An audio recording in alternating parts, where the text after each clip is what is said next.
like Edgar Allan Poe's Purloined Letter, slavery can be hidden in plain sight.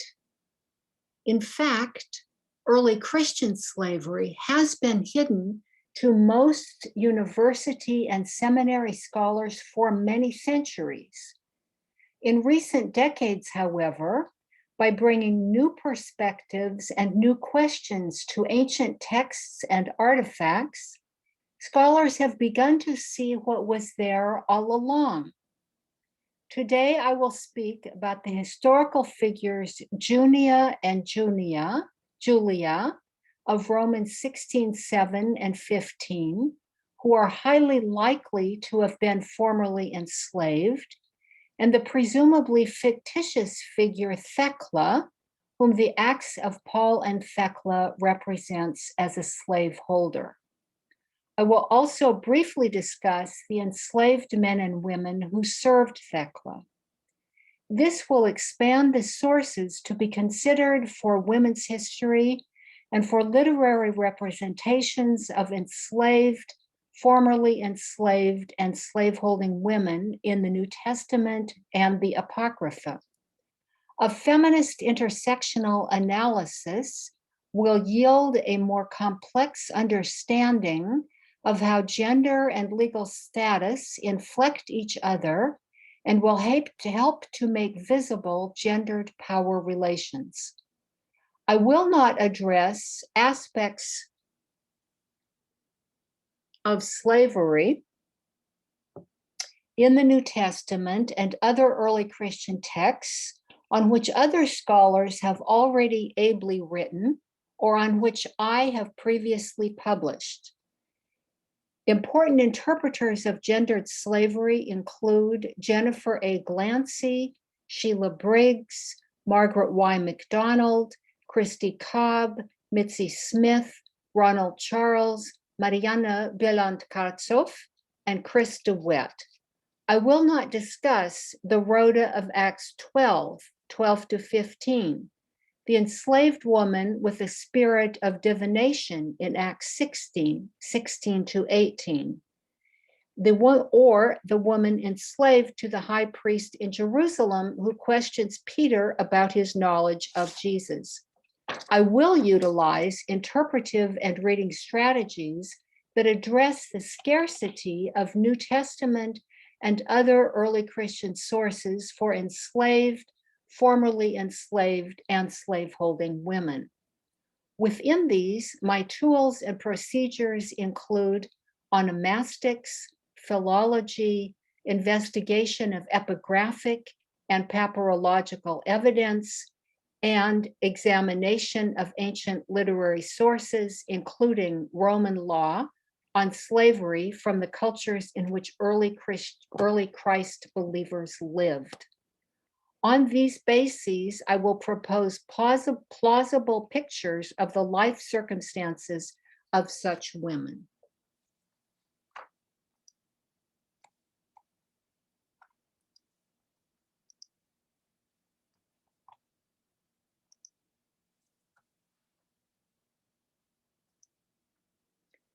Romans 16:7 reads, "Greet Andronicus and Junia, my relatives who were in prison with me.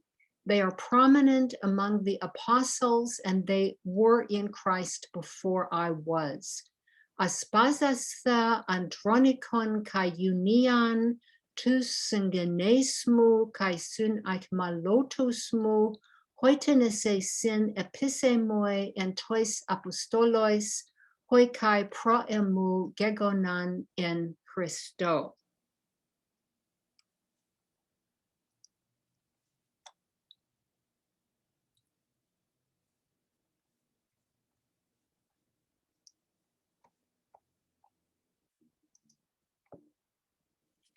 Whether one should render the accusative union in Romans 16 as Latin Junia or as a Latin male name with a Greek hypochoristic nickname ending as to shorten the Latin name Unianus is now largely settled in scholarship.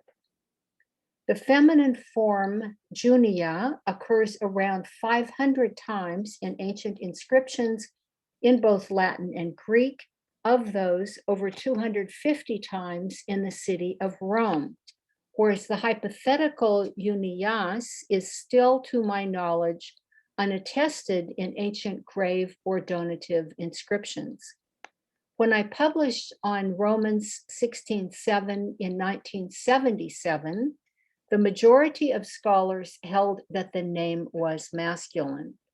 Today, however, biblical translations have changed from Junias to Junia, and the New Testament editions have gone back to the medieval manuscripts that have union rather than union, a manuscript tradition that Eldon J. Epp has documented so well. Recently, some scholars have argued that Andronicus and Junia were not themselves apostles, but rather only known to the apostles, to which Yi John Lin has provided powerful counter arguments. Lin has also persuasively responded to Al Wolters's proposal that union in the Greek equivalent is the Greek equivalent of Yehuni, which is a male name. Walters points to two attestations of Yehuni, which he argues is probably a shortened form of Semitic Yehunia.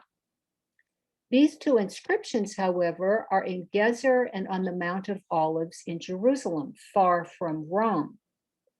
Furthermore, the Jewish inscriptions found in Rome, although most post-date Paul's letter to the Romans, are mainly Greek and Latin in both form and derivation, and not Semitic. Beyond this, Walters's proposal obscures Junia's likely servile origin. Before proceeding further, I want to say a word about the Roman naming system.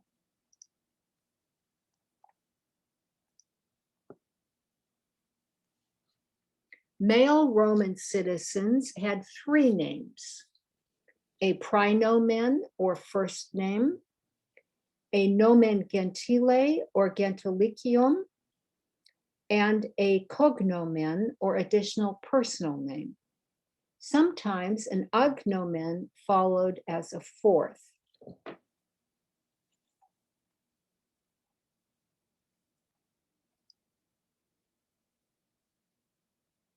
Female Roman citizens had two names, a gentilicium and a cognomen. In contrast, enslaved persons had just one name, sometimes given to them by the master or mistress, even if they had a previous name. Sometimes masters and mistresses gave enslaved persons demeaning names. Manumissions occurred frequently in ancient Roman society, especially at the age of 30 or older. A freeborn person bore the gentilicium of their former master or mistress, and their grave inscriptions might or might not include their name during slavery.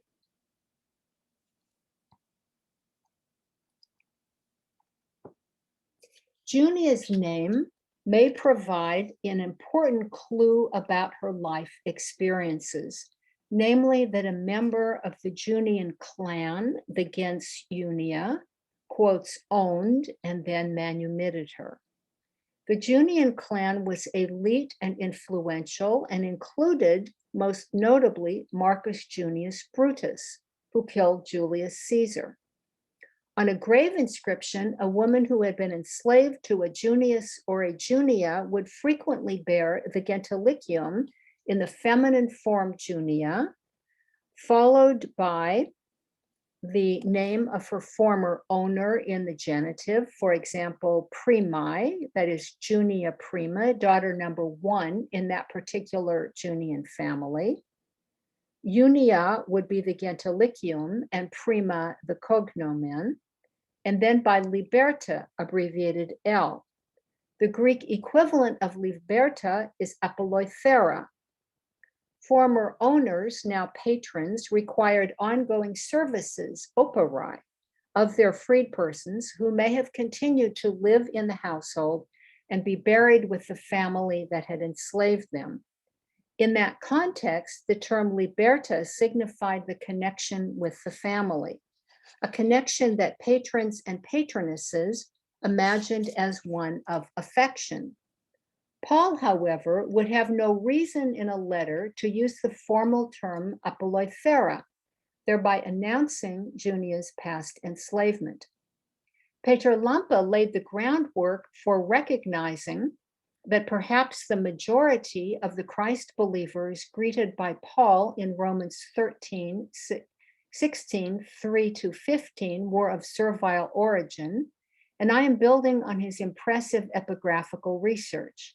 In his 1985 article, Junia Junias, Sklavenherkunft im Kreise der vorpaulinischen Apostel, Römer 16,7, Lampe provided the evidence for Romans 16,7, and in his Die stadtrömischen Christen in den ersten beiden Jahrhunderten, Lampe delineated why many more of those whom Paul greets were likely currently or formerly enslaved. Onomastics is key. Some of the persons in Romans 16, 3-15 bear names that could well point to being freed people or persons who currently lived under slavery. Lampe sketched out a possible life course for Junia. 1, she was Jewish. 2, was enslaved to Junius. 3, freed. 4, converted to pre-Pauline Christianity in the Syro-Palestinian region. 5, was later in prison with Paul. As an alternative, Lampe proposed that 1, she was Jewish. 2, was descended from a person freed by a member of the Junian clan. 3-5 just outlined. This helpful exercise stimulated my historical imagination. First, I would add that a woman could have owned Junia. Roman women could own property in this period, and many did. I also suggest that Junia may have lived in Rome from the time of her birth and had not moved to Rome from the Levant. For example, Junia's ancestors could have been brought to Rome when Pompey conquered the Hasmonean kingdom in 63 BCE and brought numerous war captives to Rome as enslaved persons. Alternatively, Junia could have become a Jew in Rome before or after being manumitted. Or Junia could have moved to Rome from Asia Minor, Egypt, or another center of Jewish life in which one spoke Greek. She could have come to belief in Christ in Jerusalem while on a pilgrimage festival, such as described in Acts 2 during the Feast of Pentecost, that is Shavuot. In fact, Acts 2:10 explicitly refers to, quotes, visitors from Rome, both Jews and proselytes, close quotes. Perhaps she recounted to others that she had had a vision of the risen Christ in Jerusalem. Having seen the risen Christ was apparently Paul's first criterion for apostleship, which could, of course, have happened anywhere, but may have occurred in Jerusalem. Upon Junia's and perhaps Andronicus's return to Rome, they could have begun spreading the good news of their faith. Inscriptions from Rome concerning freed women bearing the name of Junia can help to concretize the likelihood that Junia was a freed woman.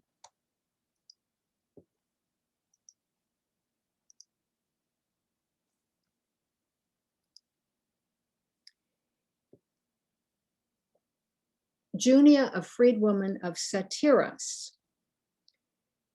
To the deities of the underworld, Junius, freedman of Oituchos, set up the memorial plaque for Junia, freed woman of, that should be Junius, freedman of Marcus, Junius Oituchos, freedman of Marcus, set up the memorial plaque for Junia, freedwoman of Satyros.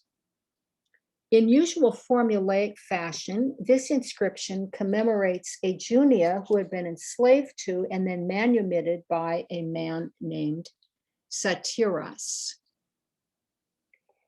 A man named Junius Oituchus, who had been freed by a member of the gens Unia, whose praenomen was Marcus, set up the inscription. We know from Junius Oituchus's name that Marcus belonged to the Junian clan. Oituchus would have been his name during slavery. Oituchus, which euphemistically means fortunate, was a common name given to enslaved men. Junia Theodora, freedwoman of Marcus Junius, lies here. This Junia, with the cognomen Theodora, was freed by a man named Marcus Junius, and as a Roman citizen, if he was such, he would have also had a cognomen. Now, a hypothetical epitaph for the Junia of Romans 16:7 that I have created. Junia Andronicus, freedman of Gaius Junius Rufus, set up this memorial plaque for Junia Arethusa, freedwoman of Junia Prima. In this hypothetical epitaph, Andronicus, also a freedman of the Junian clan, goes by his cognomen, but uses both in the inscription, which may have been located in the family tomb belonging to Junia Prima, Junia's former owner, and to her relatives. In a formal epitaph, Gaius Junius Rufus could have expected Andronicus to use the gentilicium.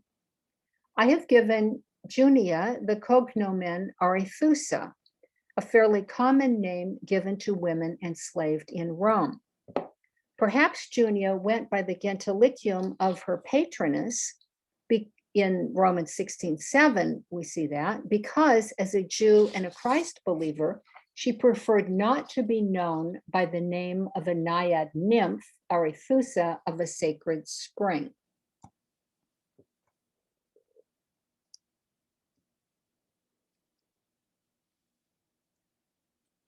This brief exercise of constructing a hypothetical epitaph raises useful questions for history. To which member of the Junian clan might Junia have belonged? Junia is a freedwoman's or freeborn woman's name, not that of an enslaved woman. By what name was Junia known during her time in slavery? Was it an insulting one or one derived from a religion not her own? Had Andronicus been enslaved, perhaps also by a member of the gens Unia? Andronicus does occur as a name given to enslaved men, rendering that plausible. As one freed by a Junian, Junia may have been manumitted from slavery directly into Roman citizenship, which would have given her certain privileges while in prison with Paul and Andronicus. The Romans explicitly stratified punishments by legal status, and within that by social class. For example, rather than being forced to face lions in an arena, a Roman citizen had the right to appeal to the Roman emperor, and if the Roman authorities pursued execution, then by the quick and far less painful method of beheading the citizen with a sword. Alternatively, Junia could, under the Lex Unia Norbana, have become a Junian Latin, who was not a citizen of Rome and whose property remained under the control of the patron or patroness. In addition to continuing to work for the patron or patroness, the freed person was also required to demonstrate proper obsequium, attitude of respect and submissiveness toward the patron or patroness. A patron or patroness could confiscate property from or punish a liberta ingrata, libertus ingratus, an ungrateful freedwoman or freedman. Junia would have been at significant risk if she did not demonstrate obsequium on an ongoing basis. Her life was intertwined with and dependent on her patron or patroness. In return, the latter was supposed to provide some protection to the freed person. Lampa's other evidence for the servile origins of many in the Roman congregations includes Julia, Romans 16:15, a name that occurs over 1,400 times in Roman inscriptions, of which many mention freed women named Julia. I do not know of scholars who have questioned the gender of the Julia of Romans 16:15, even though the name precisely parallels that of Junia. Nor has anyone, to my knowledge, proposed that the name actually derives from a Semitic root. Julia's not being designated as outstanding among the apostles probably explains the scholarly acceptance of Julia as a female gentilicium. The Julia greeted in Romans 16:15 could have been enslaved to an emperor of the Julio-Claudian dynasty or other member of the gens Julia in Rome. Paul mentions being with Christ-believing members of Caesar's household in Philippians 4:22. Hoi ek tes Caesaros oikias. These persons were either enslaved to the imperial household or had been manumitted, but were still required to serve their patrons or patronesses and to demonstrate obsequium. On a grave inscription dedicated to a freed woman named Julia, we read as follows.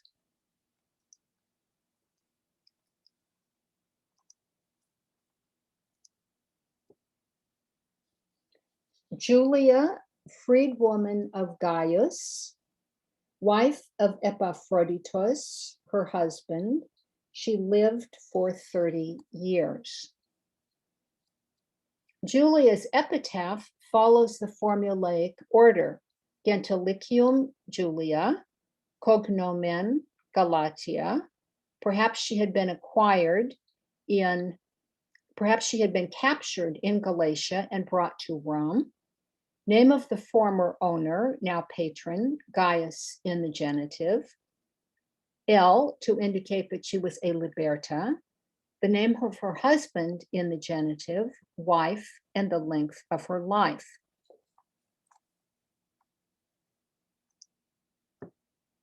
Junia and Julia are the best candidates for persons manumitted by Romans among those greeted in Romans 16:3-15, because they are the only ones whose names are Latin gentilicia.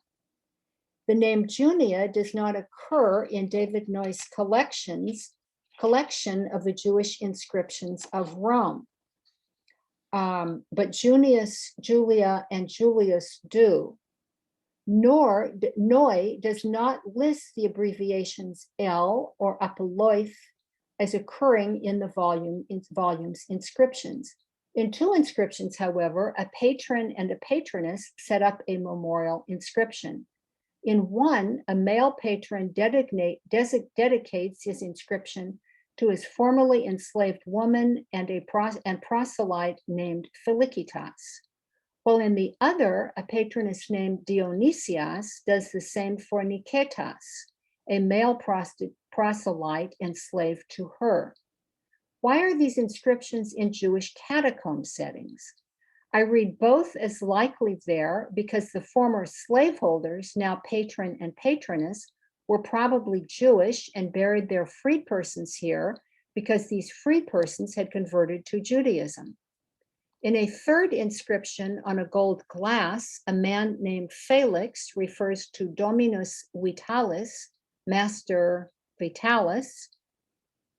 Why do just 3 inscriptions among the 600 identified by Noy as Jewish in the volume refer to enslaved persons and freed persons? Given the extent of enslaved and slaveholding persons in Rome, that lack is glaring.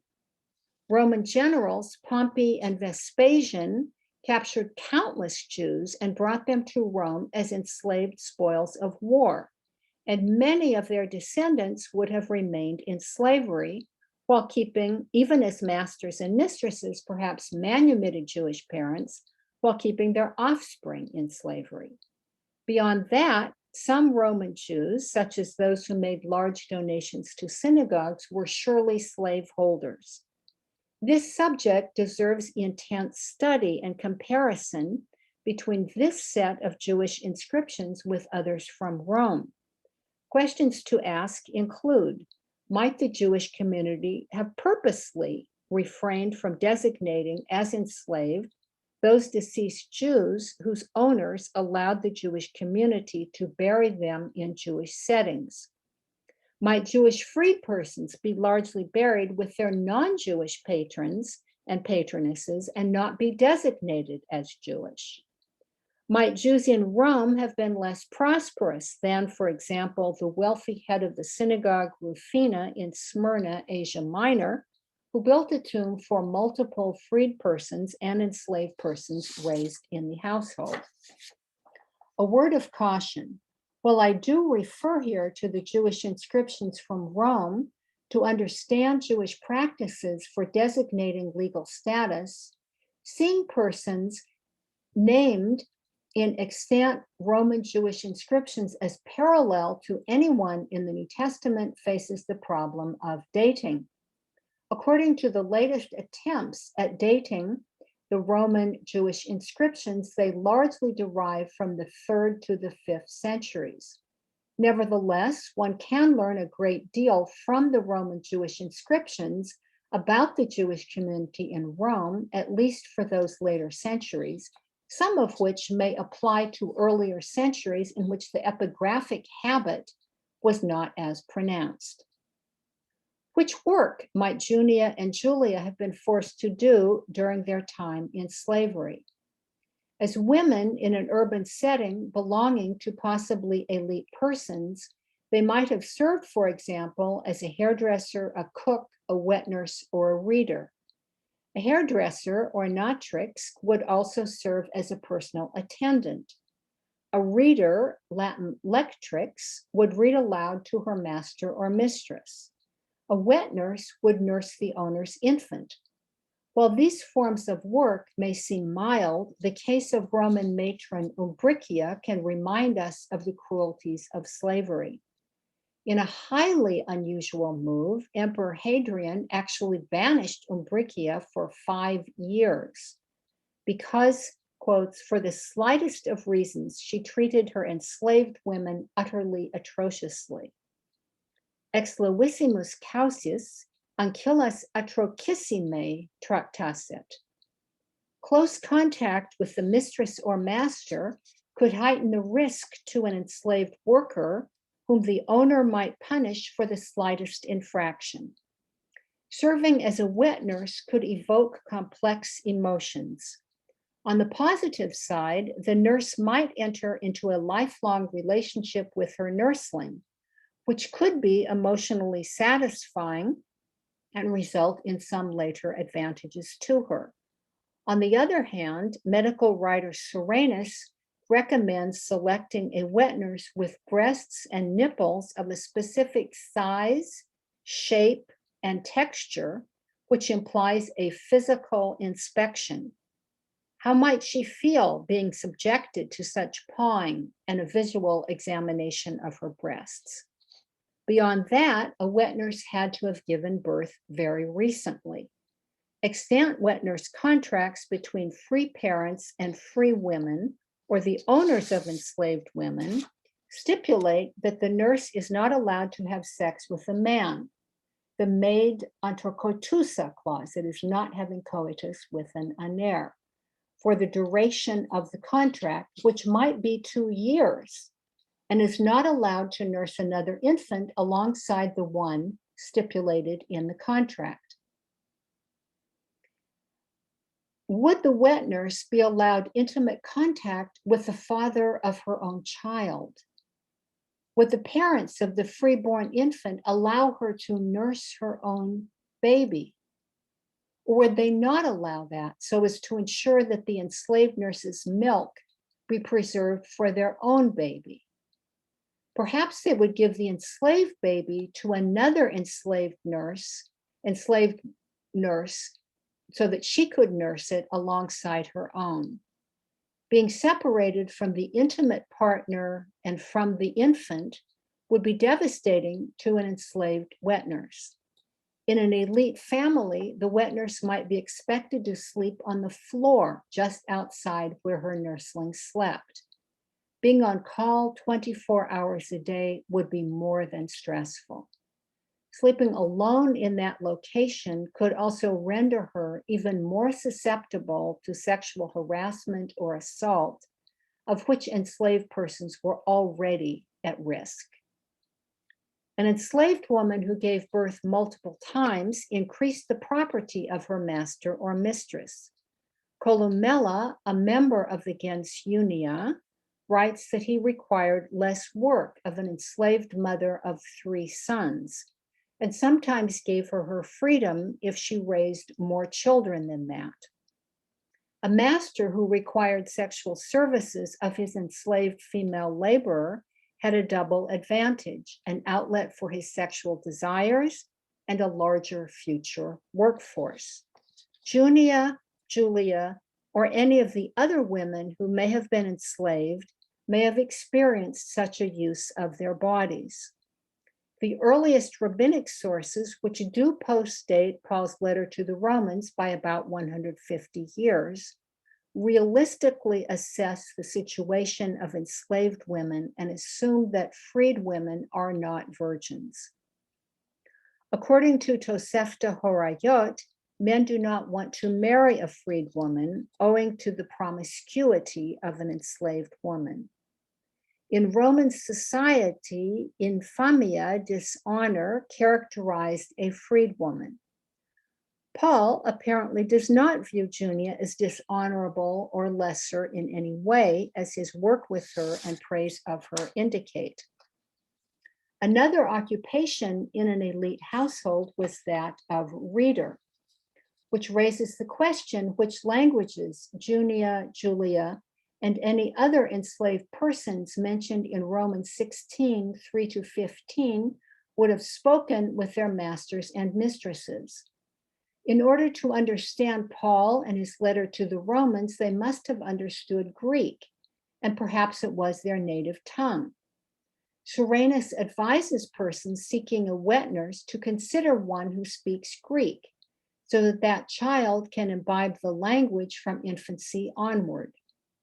Perhaps one or more of the enslaved or formerly enslaved women in the Roman congregation served as wet nurses, with their ability to speak Greek being a plus. Any of those addressed in Romans 16, 3-15 could have served as enslaved readers of, for example, the newly emerging genre of the Greek romance or novel. Again, anyone literate in Greek would have an advantage. Julia, Junia, and other enslaved and formerly enslaved persons probably also had to speak enough Latin to get by, as would any Greek speaker in Rome. If instead of working in Rome itself, they served on a country estate, they would have been occupied with, for example, food production, that is food growing, preservation and preparation, and the carding, spinning, and weaving of wool. Any enslaved person belonging to a master or mistress who was not Jewish and was not a Christ believer would likely have been required to attend to the household guardian deities, the lares. Caring for such deities could have been part of the ongoing duties, the operai, of freed persons. If the Jewish Junia was required to serve in this way, she would have had a religious conflict. But slavery required whatever the master or mistress, patroness or patron ordered. The elder Cato explicitly writes that the housekeeper, the Wilica on a country estate, must not engage in her own religious worship or try to engage others in it unless the master or mistress, dominus aut domina, orders it. In Romans 16:7, Paul notes that Andronicus and Junia had been incarcerated together with him. How might their likely former enslavement have affected their living conditions while imprisoned?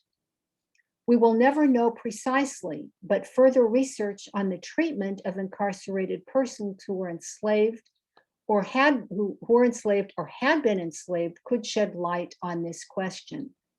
In conclusion, Junia and Julia are highly likely to have been enslaved to a member of the gens Junia and gens Julia, either in Rome or on a country estate.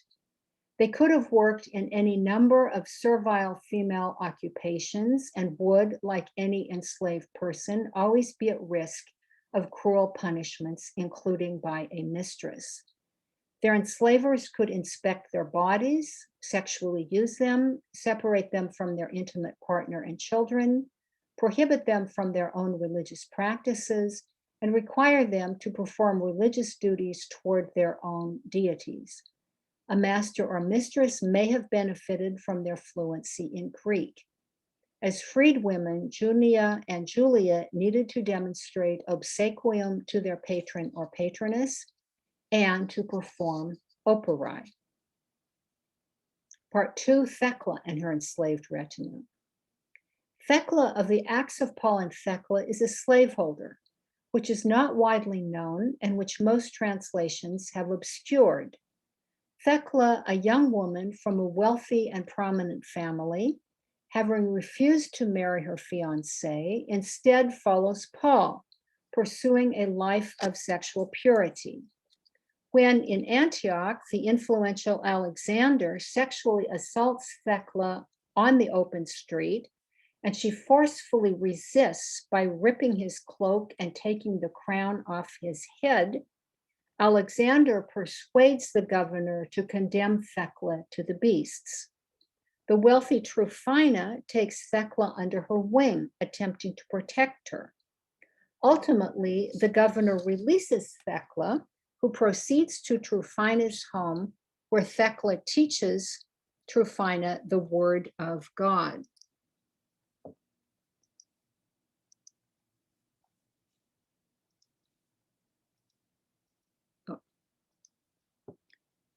I will legally transfer all of my possessions to you. Kaitama panta soi katagrapso. We'll come back to the word katagrapso, which the ancient reader probably would accept as hyperbole.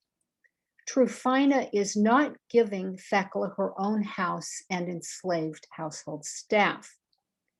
Thecla stays with Tryphina for 8 days, instructing her in the word so that she believed, and also the majority of the enslaved women.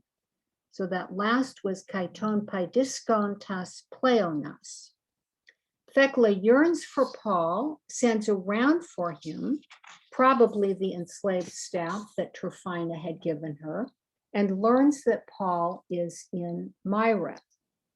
And taking enslaved men and women, kai labusa neaniskus kai paidiskas.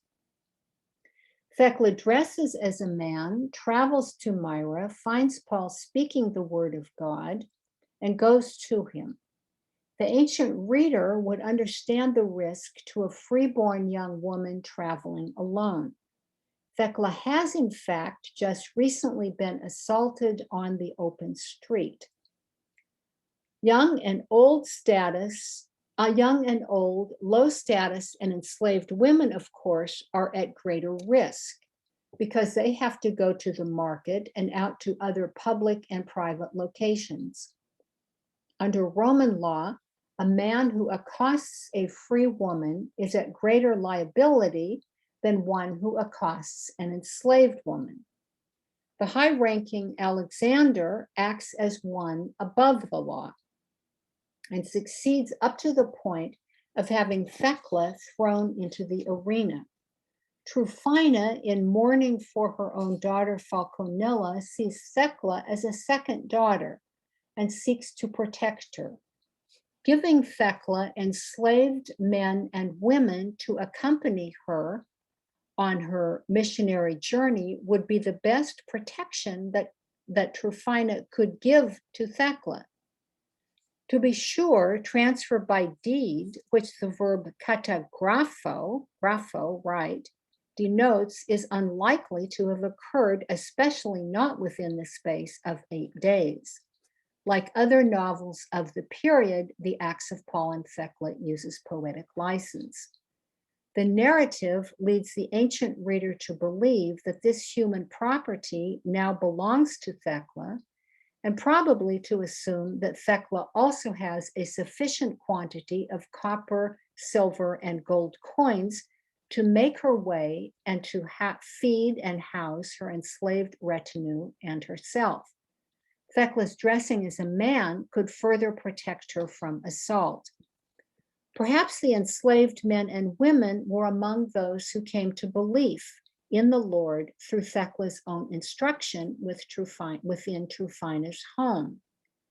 The enslaved men might also, but not necessarily, be believers. Belief in Thecla's message might have made some of these enslaved persons enthusiastic to receive her, to serve her. But if Tryphina gave them to Thecla, they had no choice but to comply. The reader in that culture would know that during a voyage, a young woman's enslaved retinue would go to the market to obtain food, find lodging for her and for them, and protect her from danger. Most commentators have, through their translations, rendered invisible the Acts of Paul and Thecla's representation of Thecla as a slaveholder. As you can see, I translate kai labusa neaniscus kai paidiscas as and taking enslaved men and women. Wilhelm Schneemelcher translates, so she took young men and maidservants. Sheila McGinn paraphrases, she brings youth and maidens on her journey. J.K. Elliott translates, and coming with a band of young men and maidens. Anna Jensen, however, renders the phrase more persuasively as, da nahm sie Knechte und Mägde. Knechte und Mägde, however, may sound more like medieval serfs in German than Roman period chattel slavery, but the phrase does suggest unfree labor. Owing to its significance and influence, I will treat Jeremy Barrier's translation in greater detail. Translation problems begin with the sentence in which Thecla's teaching persuades Tryphina and ton paidiskon tas pleonas, which I have translated as the majority of the enslaved women in Tryphina's household. Jerome Barrier, however, renders ton paidiskon tas pleonas as many of the slaves. And Barrier suggests that paidiskon, quotes, could mean men or women, could be men or women, close quotes.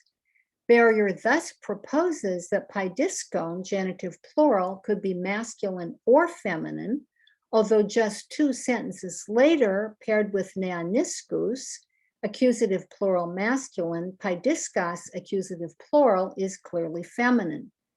To be sure, paidiskos does occur very infrequently in the masculine, but the feminine paidiske is much more common in Greek sources of this period, occurring 13 times in the New Testament alone, always in the meaning of enslaved woman.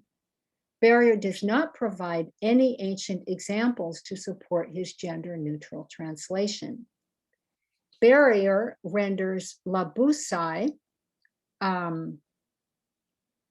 neaniscus, labusa neaniscus kai paidiskas as, and taking young men and women, on which he comments, and I quote, it appears that Thecla has drawn young disciples that are both male and female, close quotes.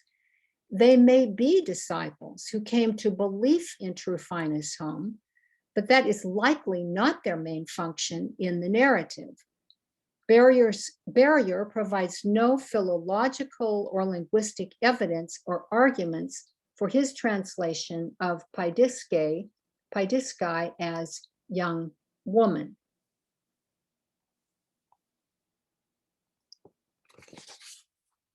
Paidiske is a diminutive of pais, and neaniskos contains the same diminutive element, namely isk, followed here by the masculine ending, os.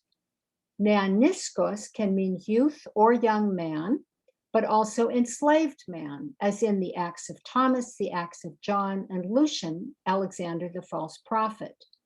The diminutives here may reflect a broader transhistorical and cross-cultural pattern of not seeing enslaved persons as full adults. Think, for example, of the earlier Roman practice of assigning names ending in por, a form of puer, boy, to enslaved men. For example, men enslaved to Marcus and to Lucius would be Markipor and Lucipor, Marcus's boy and Lucius's boy. In a very different time and place, the United States, slaveholders also often called an enslaved man boy. Were neaniskoi to denote simply youth or young men here, that would mean that the narrator represents Thecla as taking with her free young men and enslaved women on her voyage. The narrative itself supports my reading enslaved men and women by preceding it just 2 sentences earlier with Trufina's announcement of the gift of property, of which human property would be particularly useful. Free young male companions otherwise come out of nowhere. Are they Trufina's relatives, day laborers, acquaintances? What immediately precedes Thecla's taking of these people is not a discussion of a community of Christ believers, some of whom theoretically may have volunteered to accompany Thecla, but rather of one single household of which enslaved men would be a part. Were the neaniskoi to have been free youths or young men working side by side with the enslaved women, one might have expected some explanation as to how these enslaved women as to how these neaniskoi came to travel with Thecla. By way of overall interpretation, I read Trufina's offered to deed over to Thecla all of her possessions as an exaggeration that narratively functions to underscore Trufina's commitment to Thecla and to Thecla's mission of preaching God's word. That the majority of the enslaved women come to faith implies that enslaved persons have agency and that Trufina does not require them to believe. Thecla is bereft and vulnerable in Antioch before meeting Trufina, quite in contrast to Thecla's own family's household growing up, where multiple enslaved women directly served her. The narrative does not hint at Thecla bringing an enslaved retinue with her when she leaves home to follow Paul, and Thecla's angry mother would certainly not be expected to allow Thecla to walk off with enslaved attendants belonging to the family. Trufina is giving Thecla multiple enslaved men and women to serve and protect her on potentially dangerous missionary journeys, is the best explanation for how Thecla comes to take them along with her. The Thecla of elite background and a harrowing experience of having been assaulted gains protection from enslaved persons who are always vulnerable to assault and will be on their travels with Thecla. As Jennifer A. Glancy has conceptualized it, these enslaved bodies are extensions of their masters' and mistresses' bodies, surrogates. In closing, I hope to have established that members of the gens Junia and gens Julia most likely held Junia and Julia in bondage and later manumitted both. I have sketched out plausible historical scenarios for what Junia's and Julia's lives may have looked like while in slavery and after manumission. I hope that Junia's and Julia's highly likely formerly enslaved status will now figure more prominently in scholarly discussions of them, of the history of early Christian women, and of the Roman community of Christ believers. Among Romans commentators, I particularly commend Robert Jewett of blessed memory, who provided evidence for each of the names in Romans 16, 3-15 that could indicate an enslaved status. The literary representation of Thecla as a sympathetic character presented as a courageous Christian and incidental slaveholder is one more link in the chain of beloved slaveholding Christian figures, whether fictitious or historical, represented in early Christian literature. By fully incorporating Thecla's slaveholding into interpretations of the Acts of Paul and Thecla, researchers will have a much deeper grounding in the society and culture of the narration. This will enable them to present a picture of Thecla that will be closer to the figure visualized by the work's earliest readers. Comparison with such other slaveholding figures as Maximilla in the Acts of Andrew will yield a more complex picture of these two female protagonists. Acknowledging the unnamed enslaved persons who serve Thecla and asking why their role in the narrative is so marginal will help to grasp the meanings of the literary convention of presenting enslaved persons as a nameless, silent mass. The historical scenarios that I sketched for Junia and Julia could also apply to the unnamed enslaved women who served Thecla. In contrast to a focus on enslaved workers, the Acts of Paul and Thecla's literary presentation of them correlates with slaveholders' requirement that enslaved persons occupy the margins, the hallways and back rooms, maintaining a quiet distance, but always ready to come forth and silently serve. Thank you very much for your attention.